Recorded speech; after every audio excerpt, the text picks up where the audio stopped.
So hi అండి. So how to get the free medical PG seat అని అడుగుతున్నారండి.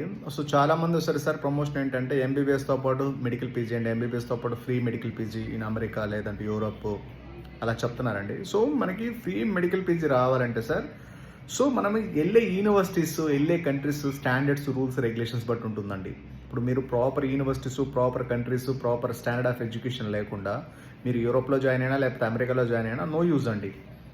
ఎందుకంటే మీరు రూల్స్ రెగ్యులేషన్స్ తెలుసుకొని ఆ రూట్ కరెక్ట్గా ఉందా లేదా, అసలు ఏంటి ఆ ప్రొసీజర్ ఏంటి, అసలు ఎలా వెళ్ళాలి, ఆ ప్రొసీజర్ అసలు నిజంగానే సక్సెస్ రూట్ ఉందా లేదా అనేది ఒకటి రెండు సార్లు చెక్ చేసుకుంటే అర్థమైపోతుంది. సో ఇది ఒక ట్రాప్ అనమాట. ఫ్రీ మెడికల్ పీజీ అంటే ఇక్కడ మెడికల్ ఎంబీబీఎస్ సీట్లు కష్టంగా ఉన్నాయి, మెడికల్ పీజీ రావడం కూడా కష్టం కాబట్టి అక్కడ అలాంగ్ విత్ రెండు ఒకేసారి జరుగుతాయి కాబట్టి ఈజీగా సక్సెస్ అవుతారు అనుకుంటారు. అది చాలా చాలా రాంగ్ అండి. సో మీకు ఫ్రీ మెడికల్ పీజీ సీట్ రావాలంటే ఖచ్చితంగా ఎంబీబీఎస్లో మంచి యూనివర్సిటీలో మంచి standard of education, practical exposure, clinical exposure, మంచి సబ్జెక్ట్ ఉంటే మాత్రమే మీకు ఫ్రీ మెడికల్ పీజీ సీట్ వస్తుంది, అది ఏ కంట్రీలో చదివినా.